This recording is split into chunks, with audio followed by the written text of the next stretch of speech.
Hi guys, how are you all? This is Vijay Kumar Yadav here, and today we are going to discuss lecture 4th of our trigonometry, and today we will cover applications of trigonometry.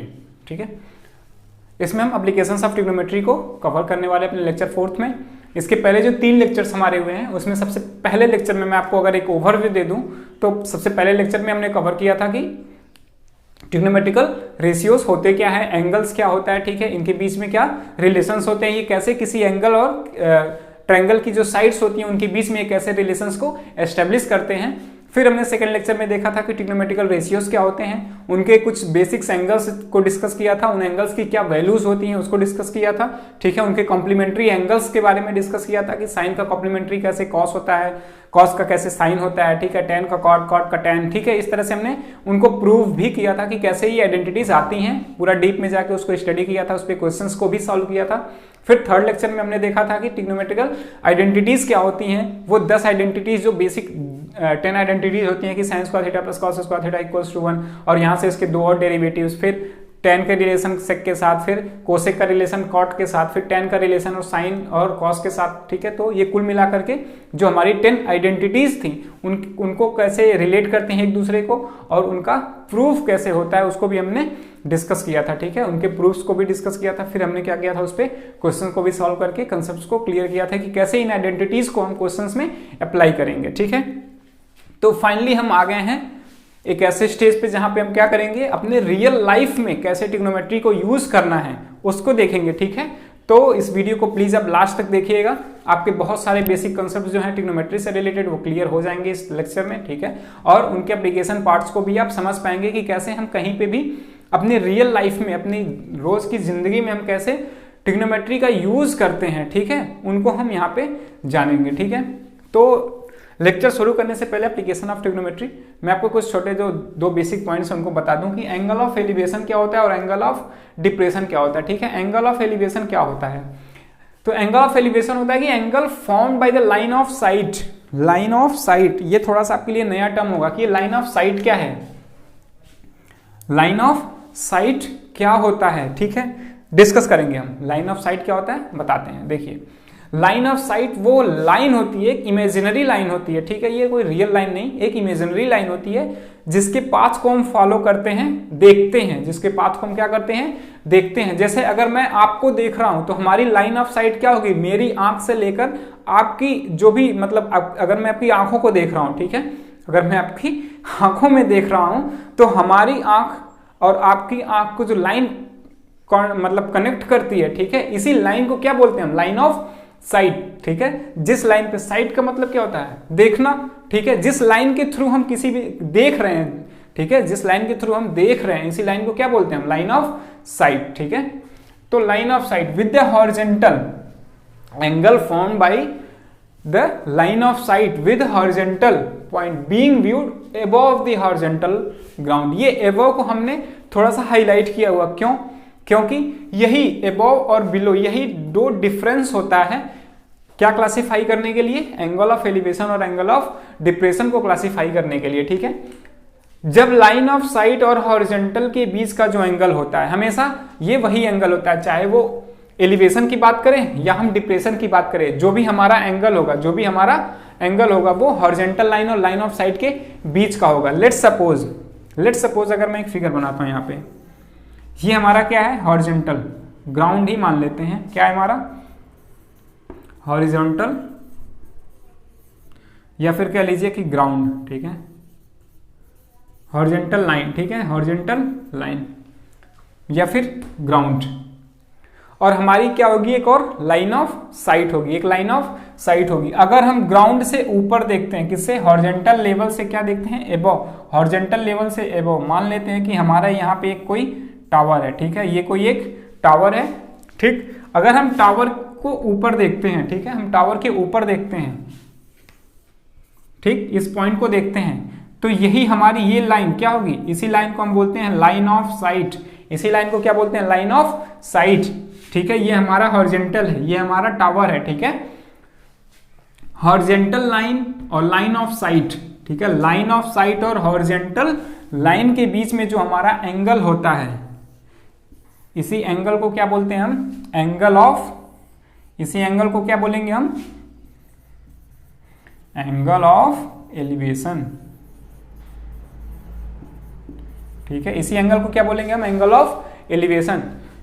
जब हम ground के ऊपर देखेंगे तो angle of elevation आएगा, और जब ground से नीचे देखेंगे, मतलब जिस लेवल पे हम खड़े हैं, ग्राउंड नहीं, या हम छत पे खड़े हैं, पेड़ पे खड़े हैं, किसी टावर पे चढ़ गए, ठीक है, तो हम अगर अपने से ऊपर की तरफ देखते हैं तो वो क्या होगा, एंगल ऑफ एलिवेशन। और अगर हम नीचे की तरफ देखते हैं तो क्या बनाता है वो, angle of depression. Angle of depression, angle form by line of side with the horizontal. हमेशा जहां हम खड़े हैं वहां से जो हॉरिजॉन्टल लाइन होगी, जहां हम खड़े हैं वहां से जो हॉरिजॉन्टल लाइन होगी, उससे ऊपर देखते हैं तो एंगल ऑफ एलिवेशन, उससे नीचे देखते हैं तो एंगल ऑफ डिप्रेशन। और ये एंगल किसके बीच में बनेगा, उस हॉरिजॉन्टल लाइन और लाइन ऑफ साइट के बीच में। लाइन ऑफ साइट हमारी या तो ऊपर है तो एंगल ऑफ एलिवेशन बनेगा, लाइन ऑफ साइट अगर हमारी हमसे नीचे है तो एंगल ऑफ डिप्रेशन बनेगा। ठीक है, तो अगर मान लेते हैं कि ये हमारा एक रिवर है, ठीक है, एक रिवर है, रिवर के बॉटम में यहाँ एक फिश है, ठीक है, यहाँ एक फिश है, ठीक है, रिवर के बॉटम में क्या एक हमारी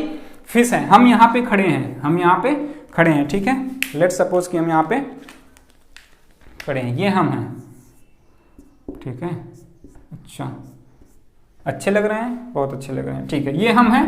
हमने क्या एक बार टावर को देखा, ठीक है, हमने एक बार टावर को देखा, टॉप ऑफ द टावर, तो क्या बनाया हमने, एंगल ऑफ एलिवेशन। अभी हम क्या है, नीचे देख रहे हैं मछली को, नीचे हमने मछली को देखा, ठीक है, नीचे हमने मछली को देखा, तो इस हॉरिजॉन्टल लाइन और इस लाइन ऑफ साइड के बीच में ये जो एंगल बनेगा, इसी एंगल को क्या बोलेंगे हम लोग, एंगल ऑफ डिप्रेशन। क्या बोलेंगे, एंगल ऑफ डिप्रेशन। ठीक है, ये हमारा होगा एंगल ऑफ डिप्रेशन। तो इस क्लास 10th की जो ट्रिग्नोमेट्री है, ठीक है, उसमें मोस्ट ऑफ द क्वेश्चन जो होंगे वो कहीं ना कहीं एंगल ऑफ डिप्रेशन और एंगल ऑफ एलिवेशन से ही रिलेट करेंगे। ठीक है, और भी बहुत सारे क्वेश्चन हैं, एप्लीकेशन के बहुत सारे क्वेश्चन हैं, हम डिस्कस करेंगे। ठीक है, तो मैं ये जरूरी बताना समझा आपको, क्योंकि बच्चे अक्सर इसमें फंस जाते हैं कि हमको एंगल ऊपर की तरफ लेना है या एंगल नीचे की तरफ लेना है। तो क्वेश्चन में आपको ये क्लियर व्यू होगा कि आप नीचे देख रहे हैं या आप ऊपर देख रहे हैं, और आपको एंगल किसके बीच में लेना है, लाइन ऑफ साइट, जो हमारी आंख वाली लाइन उस ऑब्जेक्ट तक बनाएगी, उसी लाइन के बीच में। हमारा ऑब्जेक्ट यहाँ पे क्या था, टॉप ऑफ टावर, हमारी आंख ये है, हमारी आंख और इस टॉप ऑफ टावर को जो लाइन कनेक्ट करेगी उसके और जहां पे हम खड़े हैं उस हॉरिजॉन्टल लेवल के बीच का जो एंगल होगा, ठीक है, उस हॉरिजॉन्टल लेवल के बीच का जो एंगल होगा वही होगा हमारा एंगल, और वो एंगल डिप्रेशन होगा जब हम नीचे देखेंगे, एलिवेशन होगा जब हम उसके टॉप को देखेंगे। ठीक है, तो अभी हम क्या करेंगे, इस पे एक क्वेश्चन सॉल्व कर लेते हैं। ठीक है, अब हम, क्योंकि कॉन्सेप्ट तो हमने पिछले सारे लेक्चर्स में कवर कर लिया है, अभी हमको क्या करना है, उन कॉन्सेप्ट्स को यूज करके क्वेश्चन को सॉल्व करना है। ठीक है, तो अब हम क्या करेंगे, इस लेक्चर में मोस्ट ऑफ दी क्वेश्चंस को कवर करने की कोशिश करेंगे, जिसमें बहुत सारे क्वेश्चंस कॉन्सेप्ट्स को इन्वॉल्व किया गया हो और थोड़े से ट्रिकी हो। ठीक है, ऐसे क्वेश्चंस हम यहाँ पे डिस्कस कर लेते हैं, और जो अपने रियल लाइफ में वो कैसे यूज होता है उसको भी हम साथ ही साथ देखेंगे। ठीक है, तो अभी हमारा जो क्वेश्चन है उसको देखते हैं। तो लेट सपोज हमारा एक क्वेश्चन है कि एक टावर है, ठीक है, ये एक टावर है, बोला कि इसकी हाइट जो है, टावर की जो हाइट है वो कितनी है, 100√3। कितना बोला इसने, 100√3 मीटर, 100√3 मीटर। लेट सपोज कि ये क्या हमारा एक टावर है, ठीक है, ये एक टावर है, इस टावर की जो हाइट है वो कितनी है, 100√3, और जो पर्सन खड़ा हुआ है, ठीक है, जो पर्सन खड़ा है, मान लेते हैं कि एक लड़का है, ठीक है, कुछ भी नाम है इसका, लड़के का कुछ भी नाम रख लेते हैं। ठीक, क्या नाम रख लें, मान लेते हैं लड़का कौन है, भोलू। ठीक है, भोलू कहाँ खड़ा है, इस टावर से 100 मीटर की डिस्टेंस पे, इस टावर से 100 मीटर की डिस्टेंस पे ये लड़का खड़ा है। बोल रहा है Golu is 100 metre away from the tower and the height of the tower is 100√3 metre. Golu is 100 metre away from the tower and the height of the tower is 100√3 metre. ठीक है, then find the angle of elevation, find the angle of elevation from the top, on the top. मान लेते हैं कि ये लड़के की आंख से, ठीक है, ये लड़के की आंख से, ठीक है, ये लड़के की आंख से हमको निकालना है ये एंगल ऑफ एलिवेशन जो कि टॉप ऑफ द टावर को देख रहा है। एंगल ऑफ एलिवेशन निकालना है तो मतलब कहीं ना कहीं वो अपने हॉरिजॉन्टल लेवल से कहाँ देख रहा होगा, ऊपर देख रहा होगा, इस टॉप ऑफ द टावर को देख रहा है। तो पूछा है कि ये एंगल कितना है, मतलब इसकी आंख से ये जो टॉप ऑफ द टावर वो कितना एंगल बना रहा है। ठीक है, चलिए थीटा है, थीटा हमको फाइंड करना है। हमको क्या दिया, परपेंडिकुलर दिया है और बेस दिया है। तो एकदम सबसे बिगिनिंग के लेक्चर में जाते हैं और वहां देखते हैं कि ऐसा कौन सा ट्रिग्नोमेट्रिकल रेशियो था जो कि परपेंडिकुलर और बेस को रिलेट करता है, जो परपेंडिकुलर और बेस को रिलेट करता है। तो अभी आपको चमक गया होगा कि वो कौन था, कोई और नहीं, वो कौन था, हाँ पुष्पा, tan थीटा। कौन था वो, tan थीटा था। tan थीटा क्या करता था हमारा, परपेंडिकुलर अपॉन बेस। क्या होता था tan theta, perpendicular upon base. ठीक है, चलिए परपेंडिकुलर हमारी वैल्यू क्या है, 100/√3, 100√3 और बेस कितना है हमारा 100, बेस कितना है हमारा 100। ठीक है, तो 100 से 100 क्या हो गया, कैंसिल हो गया और वैल्यू कितनी आ गई, वैल्यू आ गई हमारी √3।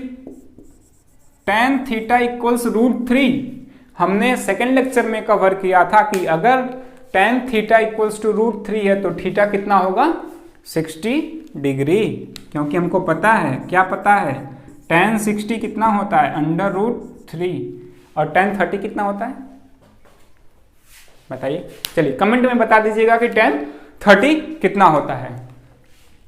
तो tan 60 √3 एंगल हमारा कितना आ गया, थीटा की वैल्यू क्या आ गई 60 डिग्री, तो थीटा इक्वल्स 60 डिग्री।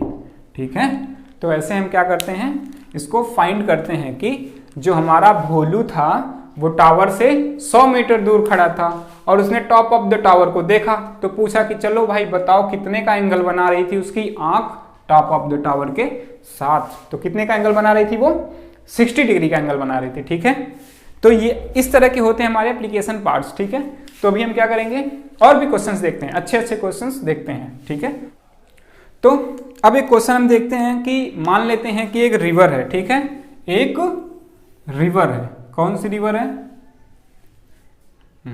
गंगा। चलो बहुत अच्छी बात है, मान लेते हैं कि ये रिवर कौन है, गंगा। ठीक है, गंगा नदी बह रही है। चलिए मान लीजिए आपको बता दिया गया कि चलो भाई गंगा नदी बह रही है और ये गंगा नदी पे क्या एक पुल है, गंगा नदी पे क्या एक पुल है। ठीक, ये क्या एक ब्रिज है हमारा। ठीक है, ये क्या है हमारा ब्रिज, ये हमारा एक ब्रिज है जो कि गंगा नदी के ऊपर से जा रहा है, गंगा नदी के ऊपर से जा रहा है। ठीक है, चलिए ये भी एक हमारा एप्लीकेशन का ही पार्ट है। एक हमारा ये ओवर पुल है, ब्रिज है जो कि गंगा रिवर से जा रहा है। इसने बोल दिया, क्या बोला हुआ है क्वेश्चन में, क्वेश्चन में ये बोला हुआ है कि जो हमारे पुल की जो लेंथ है, पुल की जो लेंथ है ये कितनी है हमारी 150 मीटर। ठीक है, हाँ क्वेश्चन में यही बोला है कि ये जो पुल की लेंथ है वो कितनी है 150 मीटर और कह रहा है कि जो पुल है हमारा, ठीक है, ये जो पुल है वो इस रिवर के, नदी के जो किनारे हैं, जो बैंक ऑफ द रिवर है उससे 45 डिग्री का एंगल बना रहा है। कितने का एंगल बना रहा है 45 डिग्री का। मतलब वो ये जो पुल है ना वो सीधा सीधा नहीं क्रॉस कर रहा है इस रिवर को, थोड़ा सा इंक्लाइंड होकर क्रॉस कर रहा है। मतलब नदी ऐसे बह रही है, पुल थोड़ा सा उसको तिरछा होकर, टेढ़ा होकर के क्रॉस कर रहा है। और इसकी लेंथ कितनी है पुल की 150। ठीक है, एंगल ये दिया हुआ है 45, जो बैंक उसका जो किनारे से, नदी के किनारे से जो ये एंगल बन रहा है, ठीक है, पुल का, वो कितना बन रहा है 45 डिग्री। तो इसमें आपको ये बताना है, क्या बताना है, विड्थ ऑफ द रिवर। ठीक है, विड्थ ऑफ द रिवर कि ये हमारी क्या होगी, विड्थ ऑफ द रिवर कितनी होगी। ठीक है, विड्थ ऑफ द रिवर कितनी होगी। ठीक है, विड्थ ऑफ द रिवर कितनी होगी, कैसे बताएंगे इसको। तो इंच टेप लेंगे, नदी में उतर जाएंगे, इधर से लेकर के इधर तक इंच टेप को लेकर चले जाएंगे, जो भी हमारी लेंथ आएगी वो क्या होगी, इस रिवर की विड्थ होगी, है ना। ठीक है, ये कौन करेगा? ये वो करेगा जो पढ़ा नहीं है। आप तो पढ़े लिखे हैं ना, तो आप क्या करेंगे इसको, आप तुरंत, आपको क्या चमक जाएगा बताइए कि यहाँ पे हमको क्या दिया हुआ है, हाइपोटेनियस दिया हुआ है और हमसे क्या पूछा है, ये एंगल थीटा है, ये एंगल थीटा है, हमसे ये वाली वैल्यू पूछी गई है। ठीक है, एंगल थीटा दिया है, हाइपोटेनियस दिया है, परपेंडिकुलर पूछा है, तो आपको चमकना चाहिए कि परपेंडिकुलर और हाइपोटेनियस के बीच में कौन से ट्रिग्नोमेट्रिक रेशियो आते हैं। तो आपको चमक गया होगा कि साइन आएगा और कोसेक आएगा। तो चलिए, कोसेक तो खैर बहुत दूर आता है, पहले साइन ही मिल जाता है रास्ते में। हम जब ट्रिग्नोमेट्रिकल रेशियोज के रास्ते में चलेंगे तो सबसे पहले हमको साइन मिल जाएगा, जो साइन कहेगा कि भैया हम हैं, जो आपको एक रिलेशन देंगे, एक संबंध बताएंगे किसके बीच में, परपेंडिकुलर और हाइपोटेनियस के बीच में। ठीक है, तो हमने क्या किया, साइन थीटा को पकड़ लिया। किसको पकड़ लिया हमने? साइन थीटा को पकड़ लिया। ठीक है, और साइन थीटा ने बोला कि हाइपोटेनियस आप हमको दे दीजिए और परपेंडिकुलर दे दीजिए, तो हम बता देंगे आपको कि गंगा नदी की जो चौड़ाई है, जो गंगा नदी की विड्थ है वो कितनी है। ठीक है, तो गंगा नदी की विड्थ कितनी है वो ये बताएंगे हमको। तो हम कहें कि ठीक है, मान लेते हैं कि विड्थ, अभी इसको जो विड्थ है ये कितनी है, x है। हाइपोटेनियस पूछा तो हमने कहा कि भाई हाइपोटेनियस ही हमारा जो है वो पुल है। ठीक है, हाइपोटेनियस वो पुल ही बना रहा है, तो पुल की लेंथ कितनी है, 150। और इन्होंने कहा कि भाई एंगल कितना बना रहा है बैंक से, तो हमने कह दिया कि 45 बना रहा है। तो इन्होंने बोला अच्छा ठीक है, साइन 45 है ना। साइन 45 की वैल्यू हमने सेकंड लेक्चर में देखी थी, कितनी होती है, 1/√2।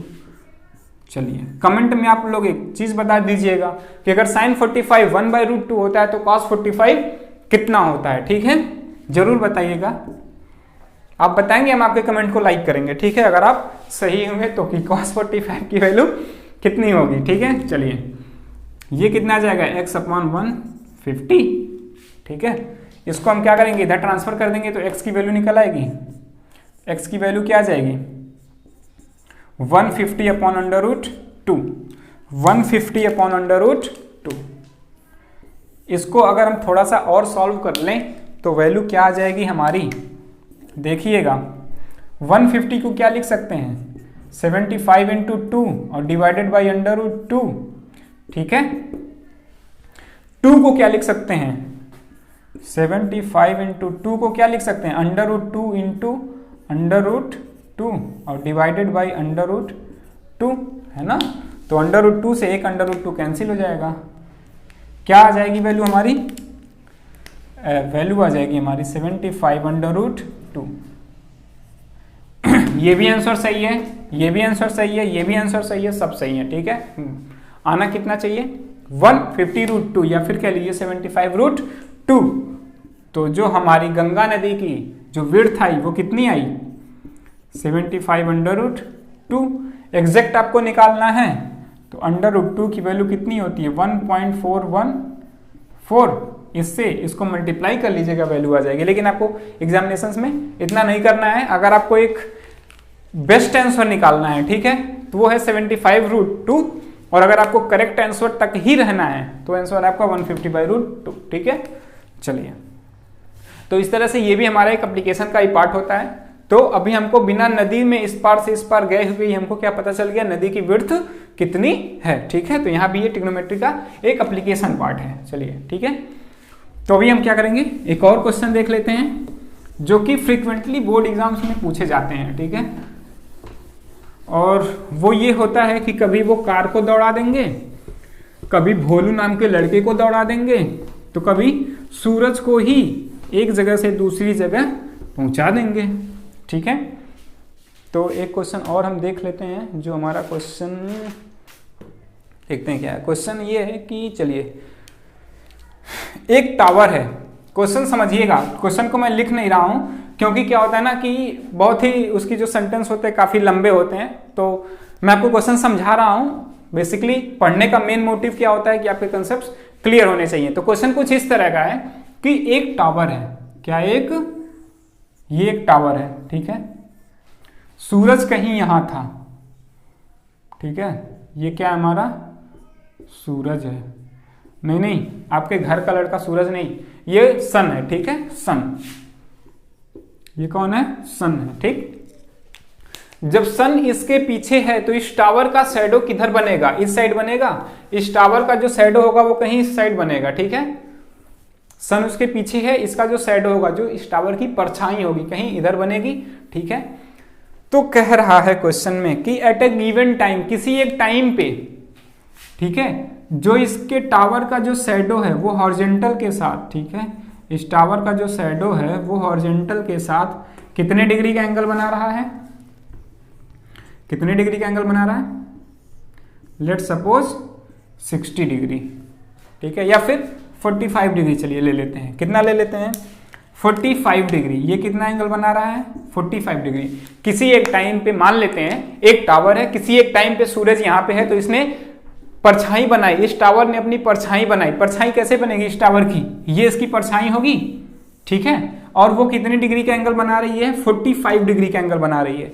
बोल रहा है कि कुछ टाइम के बाद सन क्या हुआ? इधर मूव कर गया। कुछ टाइम के बाद सन हमारा और उधर चला गया, तो इसकी जो परछाई होगी वो और दूर तक आएगी, है ना। अगर सन इसके ऊपर होता तो इसकी परछाई कहाँ होती? यहाँ पे होती। सन थोड़ा सा उधर गया तो परछाई यहाँ तक आई, सन यहाँ पे आया तो परछाई यहाँ हो गई। तो आपको तो ये जो बेसिक फिनोमिनन है ये पता होगा कि सन जैसे जैसे दूर जाएगा इसकी परछाई उतनी लंबी होती जाएगी, ठीक है। तो सन अभी यहाँ आ गया तो जो इसकी परछाई है वो 10 मीटर और मूव कर गई, ठीक है। वो कितनी मूव कर गई? अपने इस पॉइंट से 10 मीटर मूव कर गई। और कितने डिग्री का एंगल बना लिया इसने? यहाँ पे कह रहा है कि इसने यहाँ पे 30 डिग्री का एंगल बना लिया, ठीक है। ये एंगल क्या होगा? इस एंगल से तो कम ही होगा ना। देखिए ना, यहाँ पे इतना ही खुला हुआ है, यहाँ पे इसका मुंह इतना खुला हुआ है, तो जितना ज्यादा मुंह खुलेगा उतना ज्यादा एंगल बनाएगा। चलिए, तो ये 45 डिग्री का, ये 50 डिग्री का। बोल रहा है कि हाइट ऑफ द टावर कितनी है हमारी? h। वही हमको फाइंड करनी है। कह रहा है कि find the height of the tower. Question की लैंग्वेज क्या हो सकती है इस केस में? तो ये हो सकती है कि if the height of a tower is h metre and at a given time the shadow form by the tower is having an angle of elevation as 45 degree. Angle of elevation कितना है? 45 degree. After few minutes या after few hours the angle of elevation changes to 30 degree and its shadow moves by 10 metre. इसकी जो shadow है वो कितनी बढ़ गई? 10 मीटर मूव कर गई और एंगल ऑफ एलिवेशन अब कितना हो गया? 30 डिग्री का। तो find the height of the tower, ठीक है।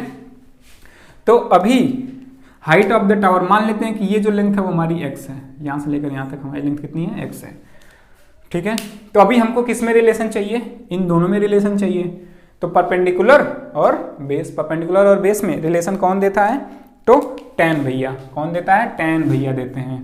तो हमने tan को पकड़ लिया और बोला भैया tan theta equals perpendicular upon base.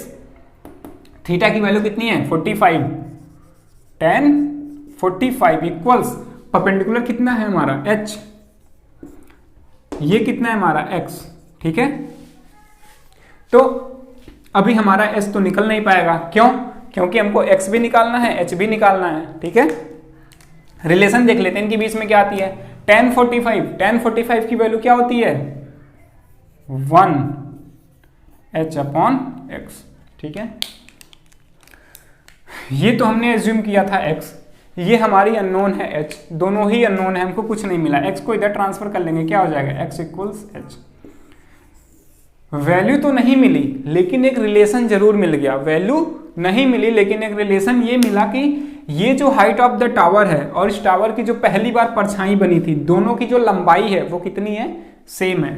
इन दोनों की लंबाई सेम है, मतलब परछाई और टावर की लंबाई पहले केस में क्या है? सेम है। चलिए सेकंड केस को देखते हैं। सेकंड केस में हमारा जो टोटल परछाई की जो लंबाई है वो 10 मीटर बढ़ जाती है, x से भी 10 मीटर। अभी टोटल परछाई की लंबाई कितनी है हमारी?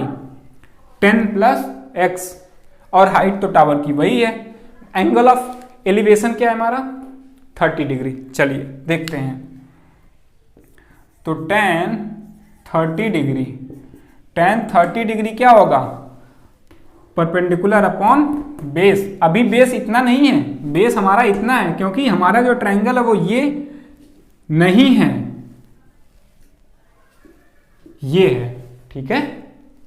तो आई होप कि आपको ये क्लियर हो रहा होगा। tan 30 परपेंडिकुलर अपॉन बेस, क्या है हमारी हाइट h, और ये बेस कितना है हमारा 10 प्लस एक्स, बेस कितना है 10 प्लस एक्स, ठीक है। चलिए इसको सॉल्व कर लेते हैं। अगर हम इसको सॉल्व करेंगे तो क्या आएगी हमारी वैल्यूज, देखते हैं। tan 30 की वैल्यू क्या होती है, tan 30 की वैल्यू होती है 1 upon under root 3 equals, h को हमने h रहने दिया, क्यों, क्योंकि हमको h को फाइंड करना है, अपॉन 10 प्लस x की वैल्यू क्या है, x की वैल्यू क्या है, h ही तो है, हमने अभी निकाला है, तो 10 की वैल्यू क्या है हमारी h, ठीक है। दोनों को ट्रांसफर कर लेते हैं, तो 10 प्लस h इंटू 1 क्या आ जाएगा, ये 10 plus h equals under root 3h, under root 3h, ठीक है। h को इस साइड लेके जाते हैं तो ये हो जाएगा 10, और इधर क्या हो जाएगा under root 3h minus 1h, ये h चाहे 1 लिखो चाहे ना लिखो, बात एक ही है, ठीक है। 10 इक्वल्स h और h दोनों जगह से h को हमने कॉमन ले लिया, वैल्यू अंदर क्या बचे 10 माइनस 1, h निकाल लिया, यहाँ पे बचा रूट 3, यहाँ से h निकाल लिया तो यहाँ पे बच गया 1, ठीक है। तो h की वैल्यू हमारी क्या निकल के आती है 10 upon under root 3 minus 1, 10 upon under root 3 minus 1, ये तो है हमारा क्या करेक्ट आंसर, ये हमारा करेक्ट आंसर कि टावर की जो हाइट होगी वो कितनी होगी 10 अपॉन अंडर रूट 3 माइनस 1। लेकिन अगर आप इन प्रैक्टिकल बात करते हैं तो अगर किसी से कहते हैं कि हमारी वैल्यू है 10 अपॉन अंडर रूट 3 माइनस 1, तो वो क्या समझेगा इससे, कुछ नहीं।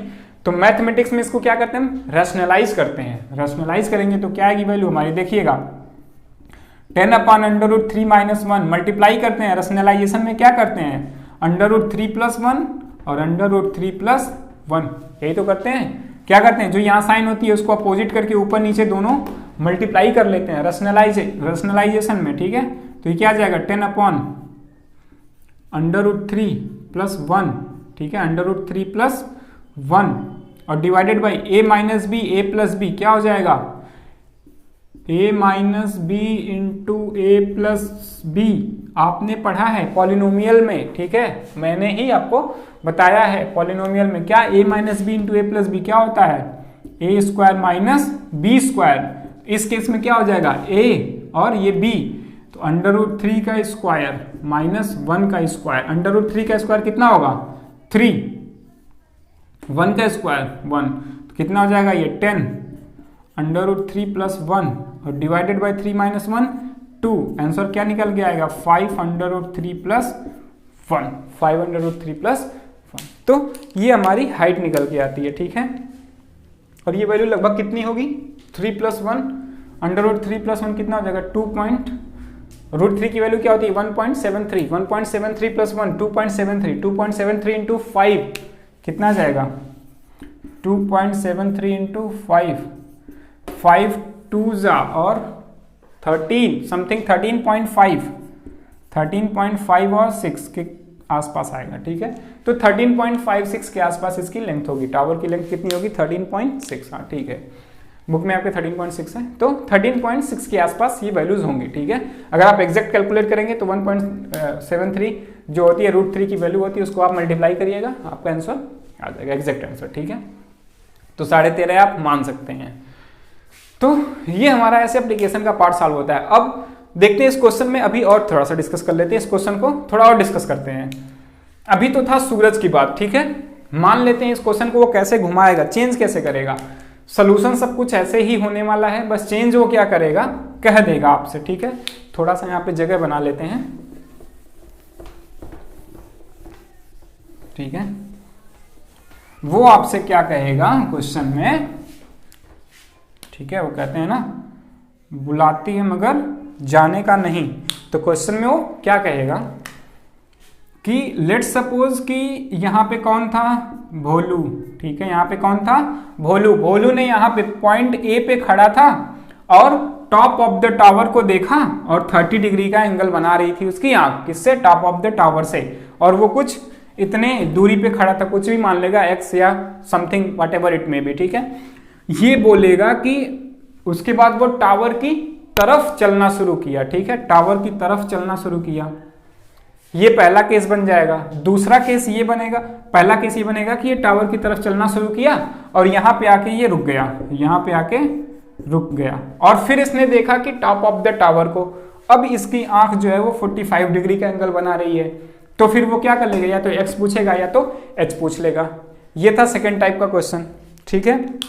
इसी में थर्ड टाइप का क्वेश्चन देखते हैं। थर्ड टाइप का क्वेश्चन क्या है कि भोलू पहले यहां खड़ा था, ठीक है, भोलू पहले यहां खड़ा था x मीटर की दूरी पे। कहेगा भोलू किसी एक अननोन पॉइंट, मान लेते हैं x मीटर की दूरी पे कोई एक पॉइंट था a, यहां पे खड़ा था, टॉप ऑफ द टावर को देखा, 45 डिग्री का एंगल बन रहा था, ठीक है। फिर ये क्या किया, away from, moving towards the tower का जो केस था वो पहला था, moving away from the tower, ये अब टावर से दूर आया और थोड़ी और दूर आके यहां खड़ा हुआ, ठीक है, टावर से थोड़ा और दूर आके खड़ा हुआ। फिर क्या किया इसने, यहां पे देखा, ठीक है, और टावर से कितना दूरी पे आके खड़ा हुआ, ये 10 मीटर और दूर आया और खड़ा हो गया। फिर देखा तो 30 डिग्री का एंगल बता रही थी इसकी आंख, तो पूछा कि find height of the tower, ये भी एक क्वेश्चन है, ठीक है। चलिए फिर दूसरा क्वेश्चन हमारा क्या हो जाता है कि लेट्स सपोज कि यहां पे एक कार है, ठीक है, क्या यहां पे एक कार, ये एक कार है, ठीक है, इसमें एक आदमी बैठा है। अभी यहां से इस कार का जो एंगल ऑफ एलिवेशन है वो कितना बन रहा था, समथिंग θ1। ये कार इधर 10 मीटर मूव कर गई, यहां आ गई, अभी यहां से ये कितना बना रहा है, θ2, ठीक है, ये कितना बना रहा है, θ2। तो इस तरह के भी क्वेश्चन आ सकते हैं। मतलब कुल मिला के जो कंसेप्ट है ना वो हमारा सेम है। क्या करना है, एक बार tan थीटा लगा के ये वैल्यू निकालनी है, दूसरी बार tan थीटा लगा के उसका हाइट आ जाएगा, ठीक है। तो कभी लड़के को दौड़ाएगा भोलू को, कभी कार को दौड़ा देगा, कभी सूरज को दौड़ा देगा, लेकिन कंसेप्ट इस क्वेश्चन में क्या है, सेम है, ठीक है। तो बस नाम बदल देगा, क्वेश्चन यही रहेगा, सॉल्व करने का तरीका यही रहेगा। 2 बार आपको क्या लगाना है, tan थीटा लगाना है, ठीक है। तो आई होप कि आपको ये सारी चीजें क्लियर हो गई होंगी। और एप्लीकेशन के पार्ट में और भी ऐसे क्वेश्चंस हैं, बहुत सारे क्वेश्चंस हैं, और हम उनको ट्राई करेंगे कि और भी डिस्कस करें जो सम वेरियस टाइप्स ऑफ क्वेश्चंस हैं, ठीक है। तो तब तक के लिए आई होप कि आपको ये वीडियो अच्छी लगी होगी। लाइक करिएगा इसको, ठीक है, कमेंट्स में हमें जरूर बताइएगा। And till then keep learning, keep practising. जय हिंद, वंदे मातरम।